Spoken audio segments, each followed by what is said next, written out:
Hola, ¿qué tal? Bienvenidos a un nuevo capítulo de Platicando con el Experto. El día de hoy tenemos a Pati Arroyo con nosotros. Bienvenida, Pati. Gracias a ustedes por la invitación. Un gusto estar aquí. Pati, tú eres experta en innovación en salud. Platícanos un poquito de tu trayectoria, por favor. Bueno, mira, te cuento un poquito. Yo soy economista. Tengo más de 12 años en el sector salud, específicamente. He trabajado en gobierno, pero también he trabajado para gobierno y para el sector privado, farmacéuticas, etcétera. Y básicamente lo que he realizado es consultoría respecto a estrategia e innovación en salud. Y también pues, he realizado gestión de proyectos que han sido pues, relevantes, ¿no? en México. Perfecto, muchas gracias.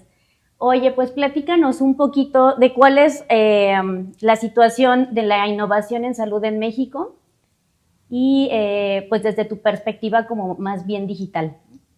Ok, pues en México te puedo decir que hay una gran área de oportunidad para adoptar las nuevas tecnologías.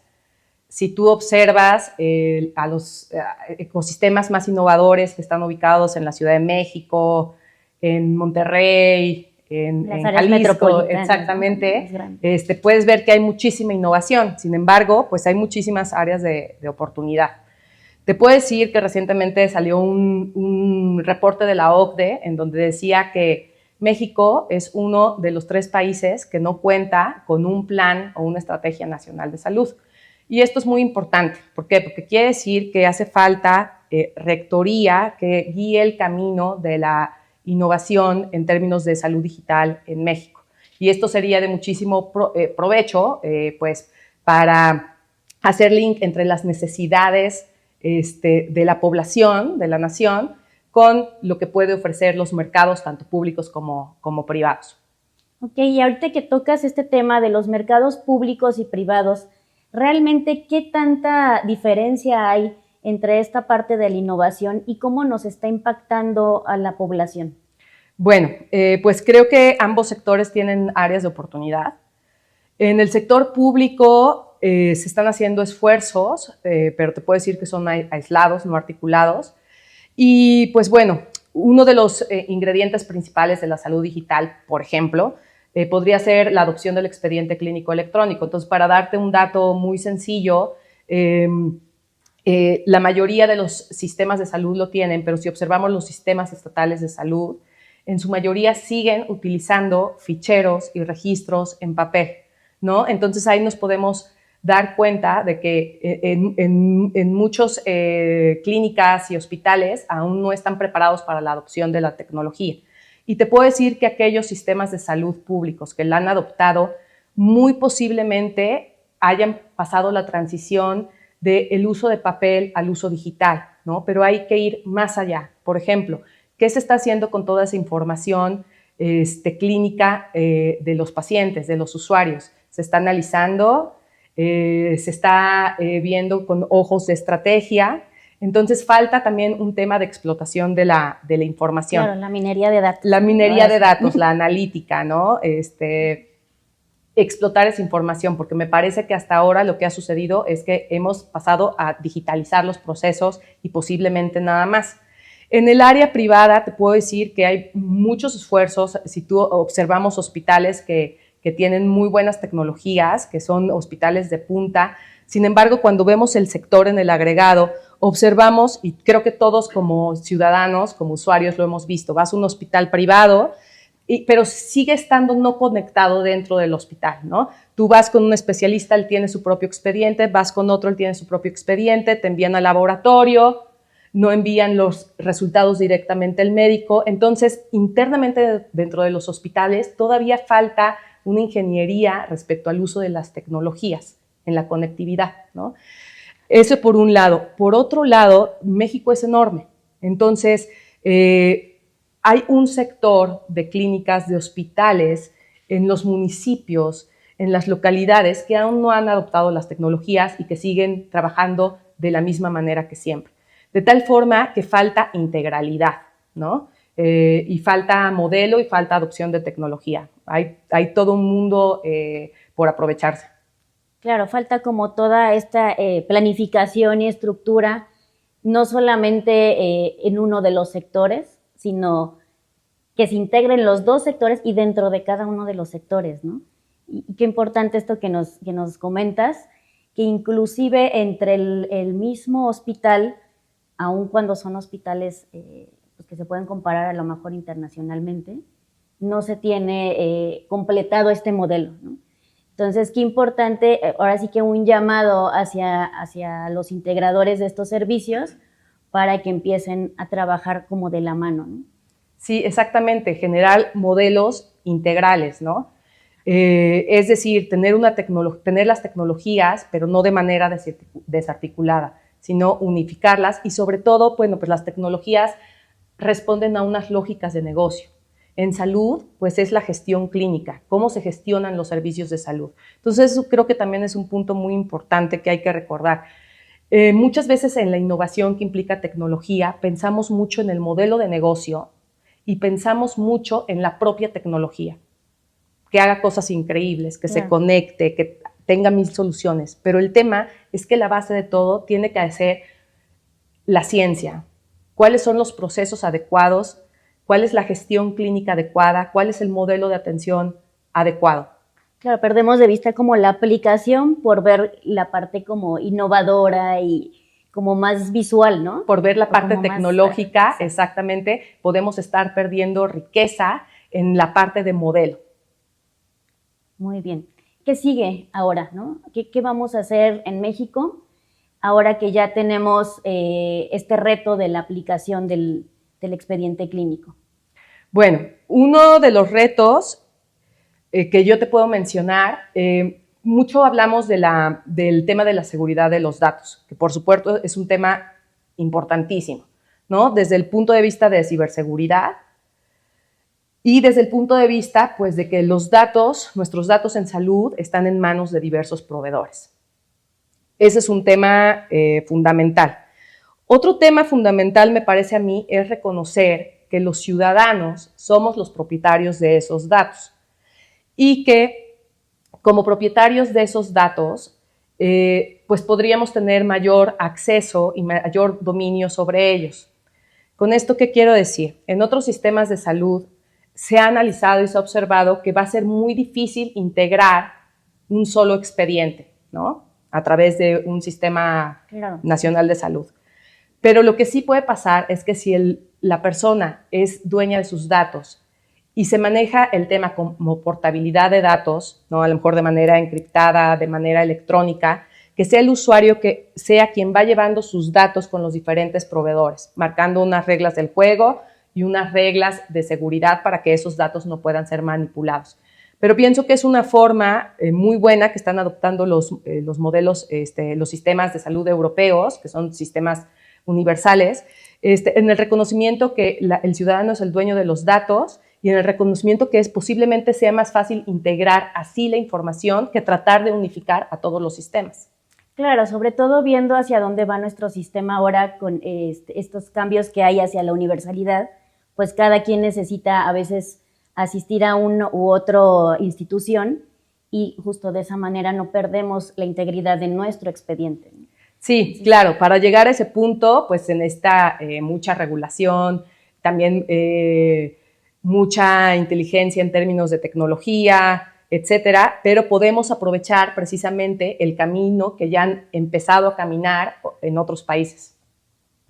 Pati, además de este gran reto de la seguridad de los datos, ¿qué otros retos tú tienes como localizados? Pues sí, otros retos que identifico es que las nuevas tecnologías tienen que demostrar su valor. ¿Esto qué quiere decir? Para que las tecnologías están al servicio de la salud, son un medio, no son una finalidad. Por lo tanto, tienen que cuidar pues, aspectos de calidad. Hay un tema sobre la calidad cuádruple en términos de salud y esto implica que se mejore de verdad la salud de la población, que la experiencia de los usuarios, de las pacientes sea satisfactoria, que se disminuyan los costos, que este es un tema importantísimo, y que también se tome en consideración el bienestar de los profesionales de la salud. Es decir, que las nuevas tecnologías no se vuelvan una presión, sino que se vuelvan una ayuda. Entonces, es muy importante empezar a tener una cultura de la evaluación de las tecnologías. Las tecnologías llegan y todas prometen tener unos resultados, pero lo cierto es que es necesario evaluar y ver su costo-efectividad. En otros sistemas de salud existen agencias específicas para apoyar en este tema. ¿Esto qué quiere decir?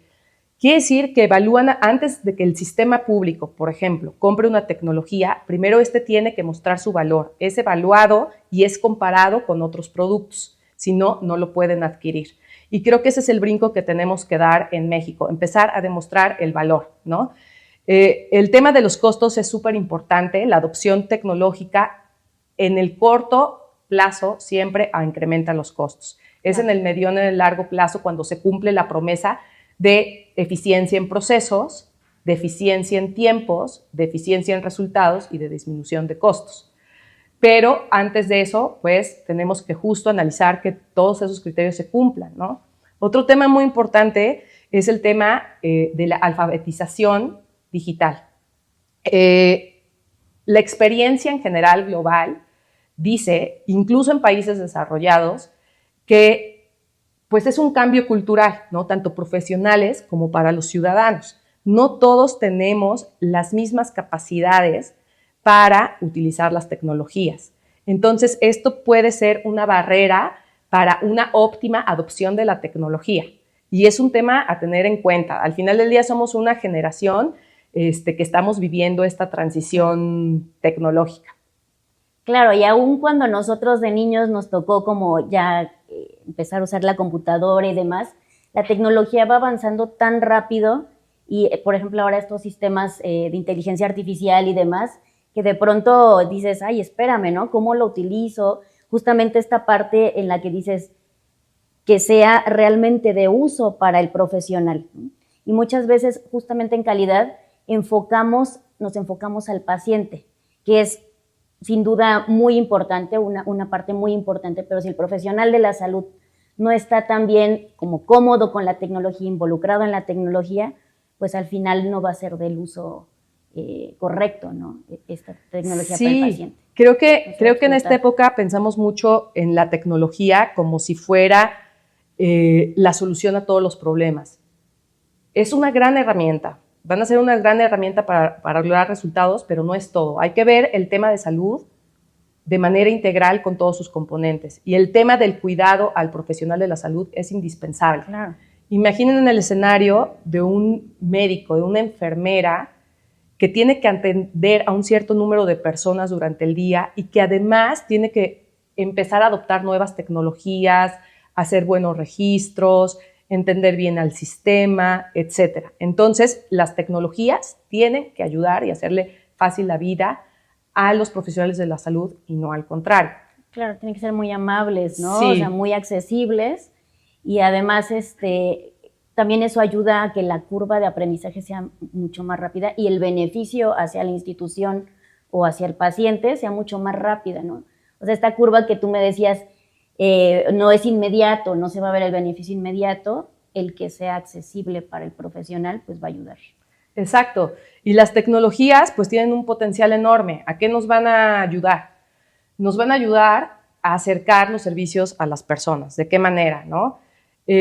Pues hacen fomento del apego al tratamiento, por ejemplo, a través de las aplicaciones para el control de enfermedades, de monitorización a distancia, ¿no? A lo mejor ahora una persona se puede tomar su medida de glucosa a través de un aparato digital y tener el dato en tiempo real. Podemos dar soporte a una persona en dependencia en su propio hogar para que no sea necesario que vaya al hospital, para que esta persona pueda ser atendida dentro de su hogar y no perder los datos que ahí se están generando respecto de su salud. Porque hay que recordar también que lo que podamos hacer en el hogar, no hay que hacerlo ni en la atención primaria ni en el hospital. Tenemos que evitar que la gente llegue ahí, ¿no? Claro, un poco evitar saturar el sistema y por otro lado, el hecho de que el paciente ya se haya trasladado y esté en un ecosistema diferente al que normalmente, también implica como un cambio y un un estrés para el paciente, ¿no? Entonces, yo creo que también por ahí cambian un poquito los datos y demás, ¿no? Exacto. Entonces, pues, por todos estos temas es muy importante la experiencia, que las personas sepan utilizar las tecnologías, que no les tengan miedo y también tener en cuenta la experiencia de los usuarios. Regularmente, el sistema de salud o la atención de la salud en México y en el mundo ha sido muy como paternalista, ¿no? Vemos al paciente como un paciente, hasta el propio nombre lo dice, ¿no? Y no lo hemos visto como un cliente, no lo hemos visto como un humano, no lo hemos visto como un usuario, no lo hemos visto como alguien al que yo debo acercarme, acompañarle, ¿no? Y fomentarle esta fidelidad hacia su propia salud. Pati, ya nos platicaste qué es lo que necesita una tecnología para que sea correctamente adoptada, ¿no? ¿Qué características debe de tener?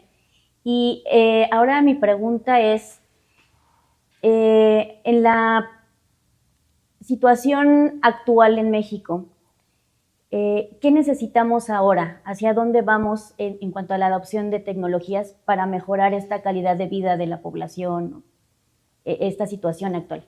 Ok, bueno, pues los modelos están evolucionando a generar soluciones que permitan dar asistencia a población envejecida, controlar a las personas con enfermedades crónicas, dar asistencia en el hogar, tener información en tiempo real y la analítica, ¿no? A través de inteligencia artificial, entre muchas otras cosas.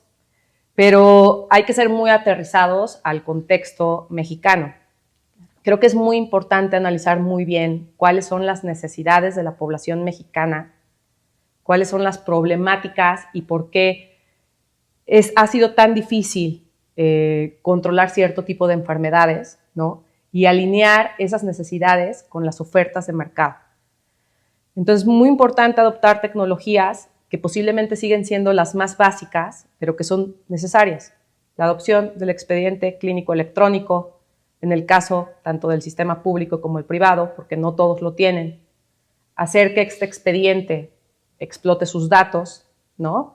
Para una mejor atención. Hay el tema de la telemedicina, por ejemplo, es un tema que suena viejo y obsoleto, ahora que hay tantas nuevas tecnologías, pero no es así. En México se pueden aprovechar muchísimo, ¿no? Claro. Somos un país muy grande, existe población dispersa, se podría aprovechar esa herramienta, ¿no? Para atención a distancia, para que la gente no tenga que incurrir en costos indirectos por tener que trasladarse a su clínica o hacia el hospital más cercano, ¿no? Tenemos toda una área de oportunidades en el uso de aplicaciones, en el uso de aplicaciones conectadas con dispositivos digitales para el autocuidado de la salud o para el acompañamiento al paciente, o por ejemplo las estrategias de CRM, ¿no? Hacer que el paciente o que nuestro cliente sea fiel a su salud y lo acompañemos en el proceso, le recordemos de sus citas, ¿no? Le enviemos mensajes, que haga que él se apegue a su tratamiento, etc. Entonces, justo creo que un área de oportunidad, como todos en el sector salud, lo que queremos es cubrir las necesidades de la población mexicana a través de esas tecnologías. Pati, me quedo con muchos temas súper interesantes. Muchas gracias por acompañarnos en este capítulo. Recuerden que los esperamos en Expomed Hospitalar México del 20 al 22 de agosto en Centro City Banamex.